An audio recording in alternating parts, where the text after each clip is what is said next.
ప్రముఖ దర్శకుడు నెల్సన్ దిలీప్ కుమార్ దర్శకత్వంలో రజనీకాంత్ నటించిన చిత్రం జైలర్. ఈ సినిమా మంచి విజయం సాధించడమే కాకుండా హీరోగా రజనీకాంత్కి పూర్వ వైభవాన్ని తెచ్చిపెట్టింది. 70లోనే స్టార్ స్టేటస్ తెచ్చుకున్నాడంటే అతడి యాక్షన్, ఎనర్జెటిక్ లెవెల్స్ ఏ రేంజ్లో ఉన్నాయో అర్థం చేసుకోవచ్చు. మొత్తానికి నెల్సన్ దిలీప్ కుమార్ కూడా దర్శకుడిగా మరో విజయాన్ని అందుకున్నాడు.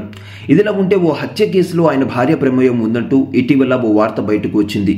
అసలు విషయం ఏంటో ఇప్పుడు చూద్దాం. బహుజన్ సమాజ్ పార్టీ తమిళనాడు రాష్ట్ర అధ్యక్షుడు ఆమ్స్ట్రాంగ్ హత్య కేసుకు సంబంధించి జూలై 5న పోలీసులు దర్యాప్తును వేగవంతం చేసిన సంగతి తెలిసిందే. అందులో భాగంగానే ఆమ్స్ట్రాంగ్ హత్య కేసు దర్యాప్తునకు ప్రత్యేక బృందాన్ని ఏర్పాటు చేయగా ఈ హత్యకు సంబంధించి ఇప్పటి వరకు 20 మందికి పైగా నిందితులను అరెస్ట్ చేశారు.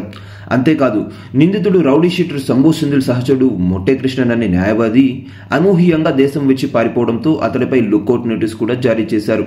అయితే అదే సమయంలో ప్రముఖ దర్శకుడు నెల్సన్ భార్య మోనిషా దేశం విడిచి పారిపోయిన లాయర్ మొట్టే కృష్ణన్తో ఫోన్లో మాట్లాడినట్లు ఆధారాలు లభించాయి. దీనికి ఆమ్స్ట్రాంగ్ హత్యకు ఏమైనా సంబంధం ఉందా? ప్రత్యేక బృందం కేసు నమోదు చేసి దర్యాప్తు చేస్తుండగా మోనిషాను విచారించిన పోలీసులు డైరెక్టర్ను కూడా విచారించినట్లు సమాచారం. ఫోన్ సంభాషణ అనంతరం మోనిషా బ్యాంకు ఖాతా నుంచి మొట్టే కృష్ణన్ బ్యాంకు ఖాతాకు 75 లక్షల రూపాయలు నగదు బదిలీ అయినట్లు ఆధారాలు లభించినట్లు వార్తలైతే వచ్చాయి. ఇది పూర్తిగా నిరాధారమని మోనిషా స్పందించింది.